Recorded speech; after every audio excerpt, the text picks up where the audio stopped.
तो कहा यत एतत् त्वयि तिष्ठति, जो आपके पास धनुष रखा है, द्रष्टुः कामा, द्रष्टुः कामौ इमौ, ये दोनों उसको देखने की इच्छा रखते हैं, देखना चाहते हैं आपके पास वो ऐसा कौन सा धनुष है जिसको कोई भी उठा नहीं पाया, तोड़ नहीं पाया।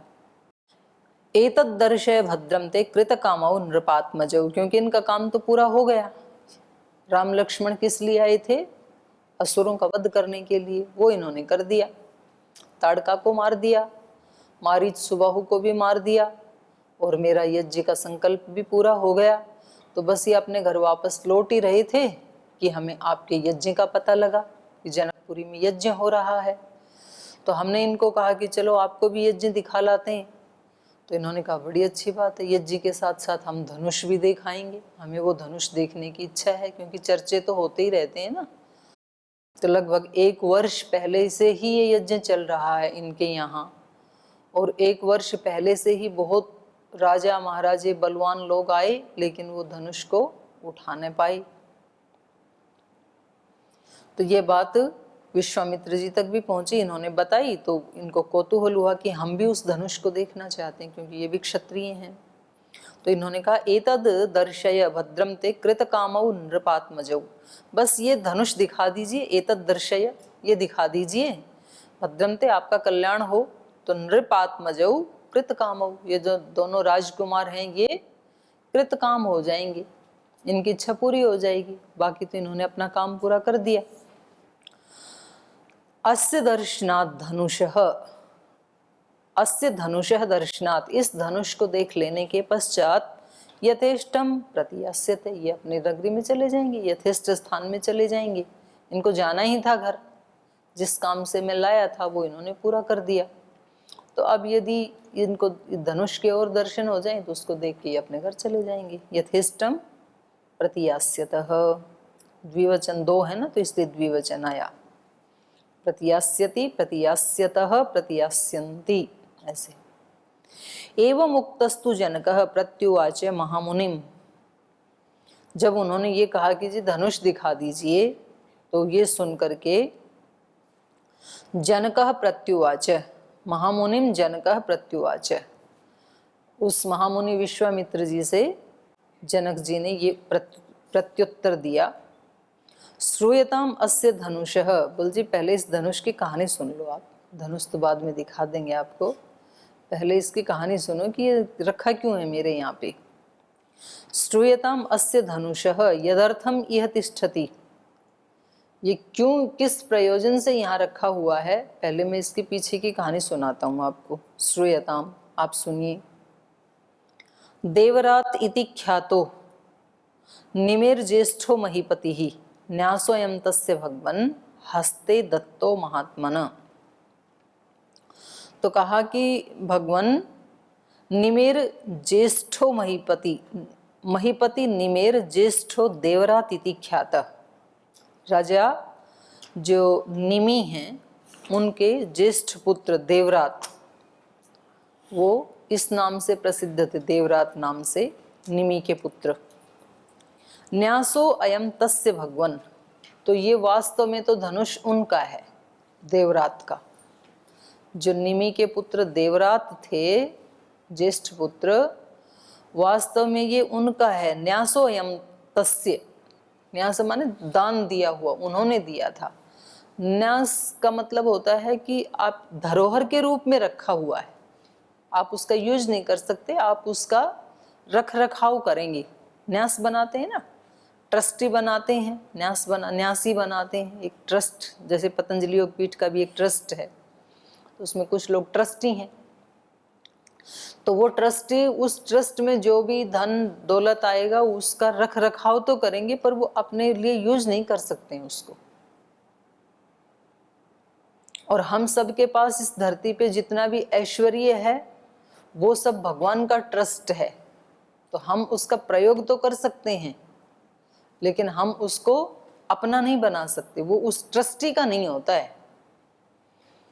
ट्रस्टी की जिम्मेदारी होती है उसका रख रखाव करने की, उसको ठीक ठाक रखने की। तो हमारी जिम्मेदारी है भगवान के इस सारे ऐश्वर्य का रख रखाव करने की। तो ये कह रहे हैं न्यासो अयम तस्य भगवन हस्ते दत्तो तस्य महात्मन हस्ते दत्त, उस महात्मा के हाथ में ये दिया गया था देवरात के न्यास के रूप में, माने धरोहर के रूप में। यही बता रहे हैं उन्हीं महात्मा के हाथ में ये धनुष धरोहर के रूप में दिया गया था। कब दिया गया था वो बता रहे हैं।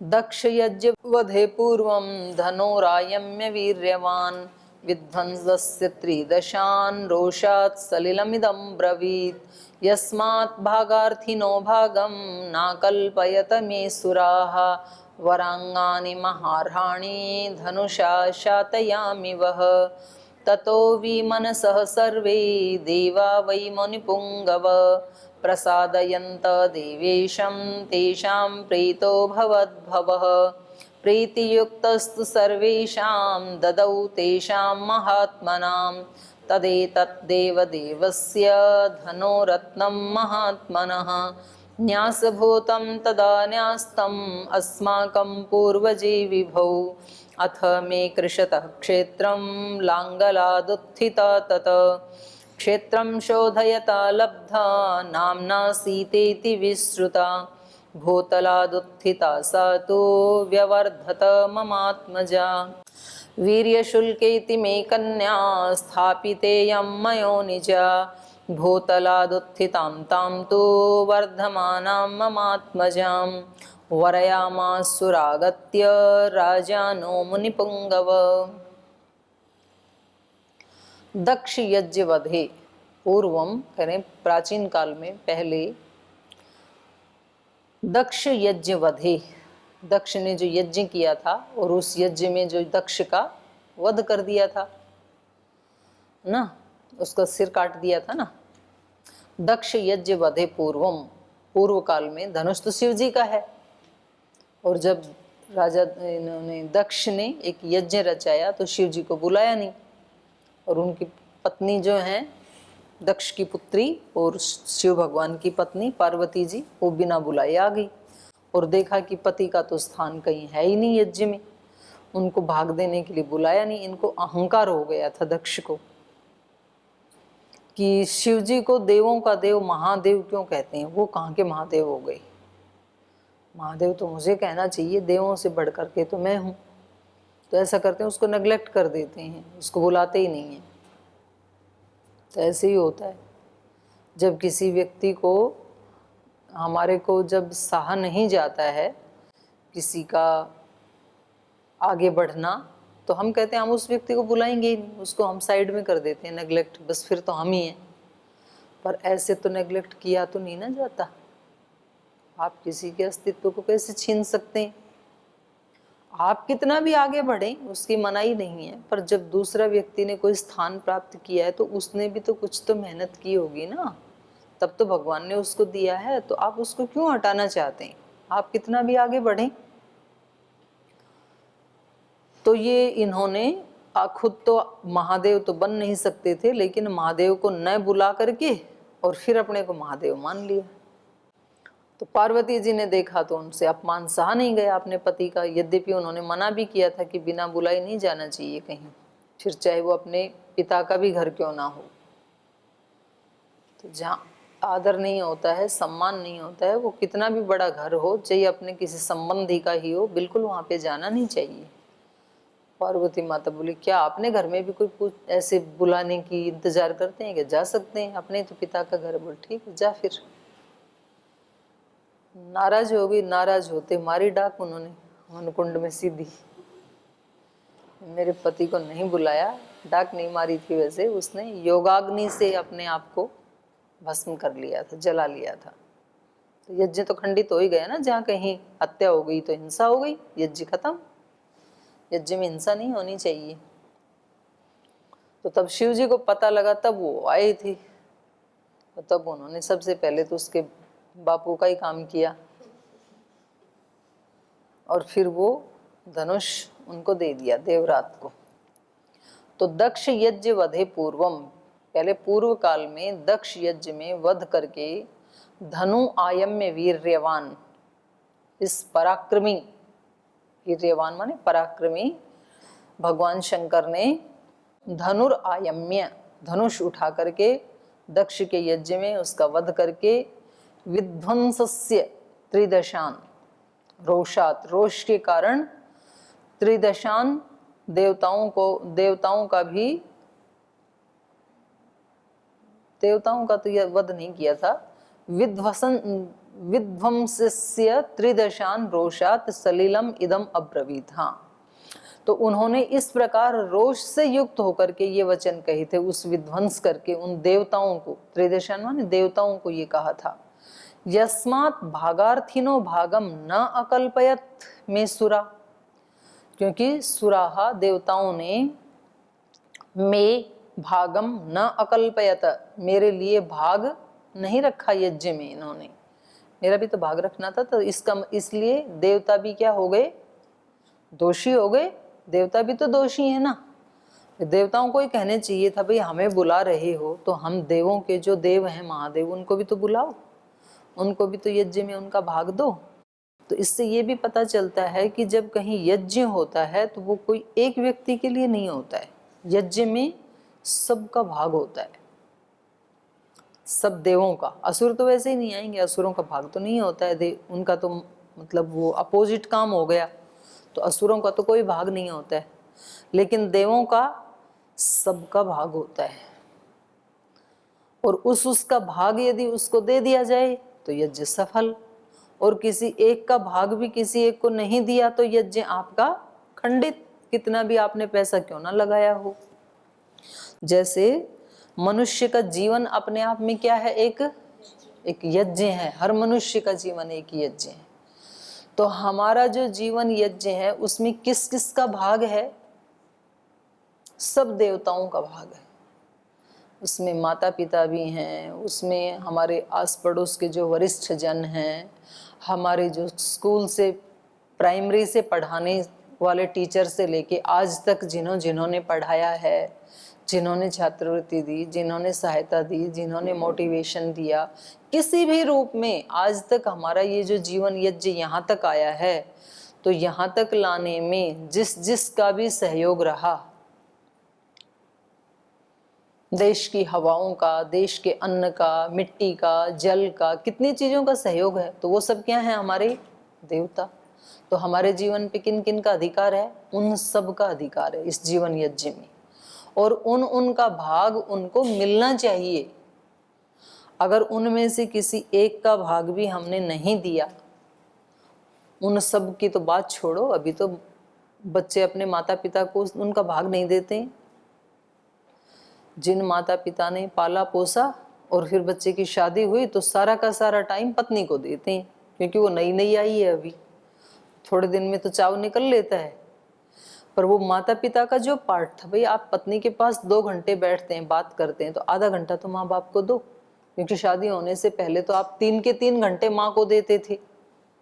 तो अब चलो आपको थोड़ा कट करना है तो भाई उसको 2 दे दो, इसको 1 घंटा दे दो, और इसका भाग तो दो, इसको आधा घंटा ही दे दो, आधे घंटे में से 10 मिनट पिता को भी दे दो। तो माता पिता से तो बोलना नहीं, सीधे आके पत्नी के कमरे में, तो फिर थोड़ी देर में झगड़ा हो जाता है। फिर इसीलिए तो होता है झगड़ा, बोले कल तक तो तू आके हमारे पास ही बैठता था, अभी सीधा अंदर जाता है। फिर जो दूसरे गुरुजन है बोले अभी तक तो तू हमारे आश्रम में आता रहता था, अभी तू आना ही भूल गया, वो भी नाराज हो जाते हैं। भाई हमारा भी तो भाग है ना तुम्हारे जीवन पे, अभी तक तो तुम जो कमाई करते थे तो 10% दान देते थे हमें, अब तुम्हारी शादी क्या हुई, तुम तो सारा का सारा उधर ही देने लग गए, पूरी तनख्वाह उसी के हाथ में। तो सब नाराज हो जाते हैं। अच्छा, उधर एक आदमी के पास जितना था वो भी 2-4 महीने में खत्म।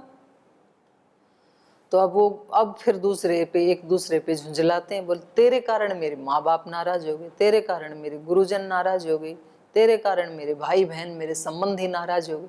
बोले मेरे कारण क्यों हुए, मैंने क्या किया ऐसा यहाँ करके। तो थोड़े दिन में फिर सारे ही नाराज, झगड़ा, नरक। तो जीवन यज्ञ क्या हो गया, खंडित, पूर्णाहुति पे नहीं पहुंचा। इसलिए जीवन यज्ञ को यदि सक्सेस बनाना है, खंडित नहीं करना है, माँ का पार्ट माँ को मिले, पिता का पिता को मिले, समाज का समाज को मिले, भाई बहनों का भाई बहनों को मिले, गुरुजनों का गुरुजनों को मिले, पत्नी का पत्नी को मिले, बच्चों का बच्चों को मिले। जिसका जितना भाग है हमारे जीवन पे, जितना हिस्सा है, वो हिस्सा उस सबको मिलना चाहिए। भगवान का भगवान को मिले, नहीं तो सबसे पहले कट लगता है भगवान के ऊपर, बोले आपको बाद में देख लेंगे, पहले इनको निपटा दें, ये झगड़ा करते हैं। आप तो झगड़ा नहीं करते हो, झगड़ा तो नहीं करते हैं, पर सबका आश्रय आधार तो वही है, एक एक सांस जो दे रखा है, और उसको सबसे पहले बाइकट करते हैं। तो फिर जीवन यज्ञ खंडित हो जाता है, पूरा नहीं होता है। यज्ञ सफल तभी होता है, यज्ञ में जिन जिन देवों का हिस्सा है उनका हिस्सा उनको दो। पेड़ पौधों का अपना हिस्सा है तो थोड़ा टाइम पेड़ पौधों के लिए भी निकालो। आप नहीं निकाल सकते हो तो किसी और से डलवा दो, और से पेड़ लगवा दो, पर करो तो सही। फल फूल का भी, साग सब्जी का भी हिस्सा है, दूध का भी हिस्सा है, तो गौशाला में भी दान दो। आप नहीं कर सकते हो तो किसी और से करवा दो, तो लेकिन हिस्सा तो देना ही चाहिए। तो फिर सारे देवता जिसके खुश हैं ना, उसका जीवन का यज्ञ बड़ा टनाटन चलता है। फिर जिस व्यक्ति के सारे देवता खुश हैं, माता पिता भी खुश हैं, गुरुजन भी खुश हैं, बच्चे भी खुश हैं, बीवी भी खुश हैं, पड़ोसी भी खुश हैं, समाज वाले भी खुश हैं, तो कितना अच्छा जीवन होगा उस व्यक्ति का, बहुत अच्छा होगा।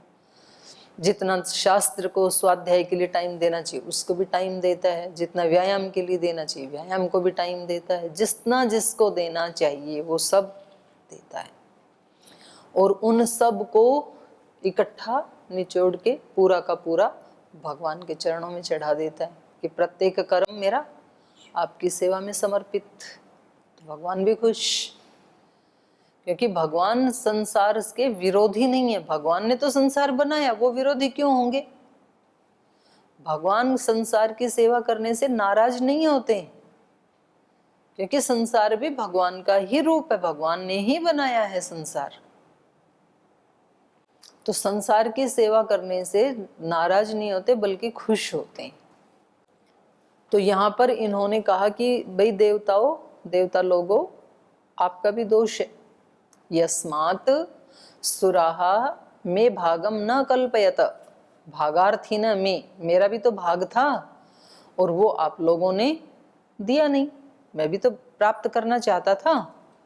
तो इसलिए वरांगानी महाअर्हाणी धनुषा शातयामी वह, तुम्हारा सिर भी काटूंगा इस धनुष से। तुमने नहीं दिया ना हिस्सा, तो अब ये धनुष तुम्हारे ऊपर भी चलेगा शिव का। तो इसलिए वरांगानी, वर अंग मतलब सबसे श्रेष्ठ अंग। श्रेष्ठ अंग शरीर का कौन सा होता है? मस्तिष्क, यही सबसे श्रेष्ठ है। तो भाई तेरा मस्तक गिर जाए या तेरा मस्तक कट जाए, इसका मतलब क्या होता है? अपमान होना। तो तुम्हारा भी वरांगानी महाअर्हाणी, महाअर्हाणी अंगानी, जो आपके अत्यंत चाहने योग्य अंग है, अर्थात मस्तिष्क। महाअर्हाणी वरंगानी वह धनुषा शातयामी, आपके जो सर्वश्रेष्ठ अंग हैं वो धनुष से काट डालूंगा। तो सर्वश्रेष्ठ अंग व्यक्ति का सिर ही होता है, उसका मस्तिष्क ही होता है। उसकी से मस्तिष्क काट दिया तो बाकी किस काम का है शरीर? किसी काम का नहीं है फिर। तो बोल तुम्हारा भी इसमें दोष रहा है, क्योंकि तुम्हें ही कम से कम समझाना चाहिए था। तो देवताओं का काम क्या है? देवताओं का काम ये है कि अपने अधीनस्थ जो यज्ञ करने वाले हैं उनको ठीक ठीक शिक्षा दें। ये देवताओं का काम है। अपने शिष्य, अपने बेटे बेटी रास्ते से इधर उधर कहीं जाएं तो उनको बताना, ये भी तो बड़ों का ही काम है ना। भाई आप ठीक नहीं कर रहे हो, ठीक रास्ते पे आ जाओ, ये उनका कर्तव्य है। क्योंकि वो यदि नहीं बताएंगे तो वो गलत रास्ते पे जाते चले जाएंगे, तो फिर इसमें ये भी निमित्त बनेंगे, क्योंकि इन्होंने रोका नहीं उनको। तो दक्ष तो गलत रास्ते पे चल रहे थे, लेकिन देवताओं को रोकना चाहिए था, लेकिन देवताओं ने रोका नहीं। तो इसलिए शिवजी ने कहा महाअर्हाणी वरंगानी धनुषा वह शातयामी, आपके जो श्रेष्ठ अंग हैं वो इस धनुष से मैं काट डालूंगा। ततो विमनसः सर्वे देवा वै मुनि पुंगवः प्रसादयन्त देवेशम तेषां प्रीतो भवत भव। तो जब उन्होंने ऐसे सोचा, देखा देवताओं ने कि ये तो बड़ी दिक्कत आ जाएगी, हमारे सर कट गए, मस्तक कट गए, तो बचेगा क्या फिर, देवताओं की मूर्धा गिर गई तो। ततः सर्वे देवा विमनसः, विमनस माने यहाँ वी का मतलब है विशिष्ट, विशेष, वैमनस्य नहीं है, विशेष मन से। तब सभी देवों ने, सर्वे देवा वही मुनि पुंगव, हे मुनि श्रेष्ठ, तब सब देवों ने विमनसः देवेशम प्रसादयंत, श्रेष्ठ प्रयास से, विशेष प्रकार के मन से, देवेशम प्रसादयंत, उस देव को प्रसन्न करते हुए, उनकी स्तुति आदि गाते हुए, उनको खुश करते हुए, और वो स्तुति आदि करना शुरू किया। तेसाम प्रसादयंतः देवेशम प्रीतो अभवत भवः, और जब उन्होंने स्तुति आदि करना शुरू किया, सॉरी फील किया, माफी मांगी, खुश हो गए। शिव जी खुश भी जल्दी हो जाते हैं, नाराज भी जल्दी हो जाते हैं। तो जब इन्होंने गलती की तो नाराज हो गए, तो उनका सिर काटने को तैयार हो गए थे। जब उन्होंने उनकी स्तुति की विमनसः, विशेष मन से, तो फिर वो खुश हो गई। प्रसादयंत देवेशम तेषाम प्रीतो अभवत भवः, जो भगवान शिव हैं वो खुश हो गए। प्रीति युक्तस्तु सर्वेषाम ददौ तेषाम महात्मनाम तद एतत् देवदेवस्य धनुरत्नम महात्मन। तो इस प्रकार से ये धनुष भगवान शिव से इनको मिला। प्रीति युक्तस्तु सर्वेषाम, उन सब की स्तुति आदि से खुश होकर के, प्रीति युक्त होकर के, तेषाम महात्मनाम ददौ, उन्हीं को ही वो धनुष दे दिया। फिर बोले ठीक है चलो ले जाओ, माफ किया आपको, ये धनुष भी उठा ले जाओ। तो ले आई। प्रीति युक्तस्तु सर्वेषाम ददौ तेषाम महात्मनाम तदेतत् देवदेवस्य धनुरत्नम। तो इस प्रकार से ये धनुरत्न जो है ये किसका है, देवदेवस्य, देवों के देव महादेव का है ये। और हमारे पास तो ये न्यास के रूप में रखा हुआ, धरोहर के रूप में रखा हुआ है। देवदेवस्य धनुरत्नम महात्मानम न्यास भूतम तदा, तब से लेकर के न्यास भूतम न्यस्तम अस्माकम पूर्वजे विभव। तो ये जो हमारे पूर्वज थे देवरात, उनके पास ये धरोहर के रूप में हमारे पास रखा हुआ है। तब से हम इसकी पूजा करते आ रहे हैं, इसका रख रखाव हम रखते आ रहे हैं। तो साक्षात भगवान शिव का दिया हुआ है ये। जैसे यहाँ महाराष्ट्र में वो एक मंदिर है ना, तुळजा भवानी, वहां देवी ने खुद प्रकट होकर के छत्रपति शिवाजी महाराज को वो दी थी तलवार, खड़क दिया था उनको। बड़ी मान्यता है उसकी मंदिर की, मैं भी गई हूँ, उनको दिया, इससे युद्ध करो, तो उसका बड़ा महत्व होता है ना फिर। तो ऐसे ही ये धनुष इनको भगवान शिव से दिया हुआ है। तो न्यास रूप में बोले हमारे पूर्वजों से ये धरोहर के रूप में हमारे पास है। ये इसकी कहानी थी धनुष की। अतः इसके बाद क्या हुआ, इस धनुष का सीता के साथ कैसे संबंध जुड़ गया, तो उसको बता रहे हैं। अथ में कृशतः क्षेत्रम लांगलाद उत्थिता ततः क्षेत्रम शोधयता लब्धः नामना सीतेति विश्रुता। तो अथ इसके बाद में कृशतः, मेरे कृषि करते हुए, कृष का मतलब कृषि करते हुए नहीं, जमीन खोदते हुए, कृषि विखनने, खननने, तो उसका विखनन करते हुए, चाहे वो यज्ञ के लिए कर रहे थे या खेती के लिए कर रहे थे, जो भी कर रहे हों, बस यहाँ पर कृशतः शब्द है। अथ में कृशतः क्षेत्रम, क्षेत्र को खोदते हुए, कृष करते हुए, लांगलाद उत्थिता ततः, लांगलाद हल के नीचे जो वो लगाई जाती है लकड़ी, उसको लांगल बोलते हैं। लांगलाद ततः उत्थिता, उस लांगल से, माने जो हल्का जो अग्रभाग होता है नुकीला, उससे उत्थिता हटाई गई। लांगलाद उत्थिता ततः, उस हल से जो हटाई गई जो मिट्टी आदि है उसके द्वारा, ततः क्षेत्रम शोधयता, उस क्षेत्र का शोधन करते हुए, लब्धा नामना सीतेति विश्रुतः, मुझे सीता नाम की उपलब्धि हुई। सीतेति नामना विश्रुता, जो सीता नाम से सुनी जाती है उस पुत्री की प्राप्ति हुई। तो इसका मतलब यहाँ पर ये है, वो इस वाली मिट्टी से निकली ऐसा अर्थ नहीं है। शरीर को भी क्षेत्र कहा ना गीता में, क्षेत्र क्षेत्रज्ञ, 15वां अध्याय तो उसी पे है, 15वां है 14वां है, क्षेत्र क्षेत्रज्ञ 13वां अध्याय। तो इस शरीर का नाम भी क्षेत्र है, और इसको उसका हल्का अग्रभाग, इस क्षेत्र का शोधन करने के लिए जो प्राण अपान आदि जो हैं, प्राणायाम आदि हैं, या अन्य जो उपासना आदि की विधियां हैं, उससे जब इसको यज्ञ भूमि के रूप में बनाया जाता है, अभी बताया ना मैंने, जीवन भी एक यज्ञ है, तो इसका शोधन करते हुए जैसे ही उस, क्योंकि वो अग्रभाग जो है उसका काम ये है कि जो भी झाड़ झंखाड़ है उन सबको उखाड़ना, और उसको हटा दिया जाता है तो जमीन फिर उर्वरा हो जाती है, कृषि करने के लिए तैयार हो जाती है फिर। तो ऐसे ही प्राणायाम आदि के द्वारा इस शरीर से भी अशुद्धियों को जब उखाड़ देते हैं तो शरीर क्या हो जाता है, कृषि के योग्य हो जाता है फिर। तो इस प्रकार से उसी समय, ये तो हमारे पास पूर्वजों से सदियों से चला रहा है यज्ञ की, इसकी धनुष की पूजा, तो और कह रहे हैं कि तभी ये घटना घटी कि मेरे को सीता नाम की पुत्री की प्राप्ति हुई।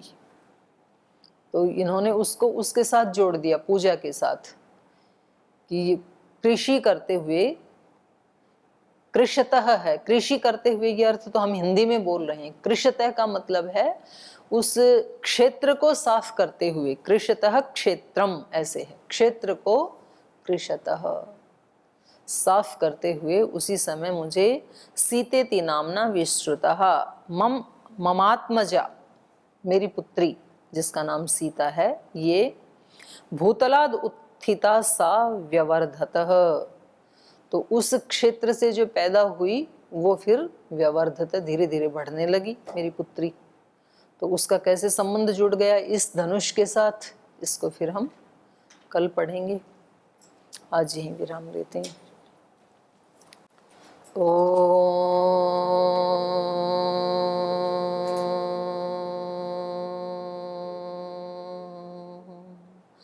शांति शांति शांति।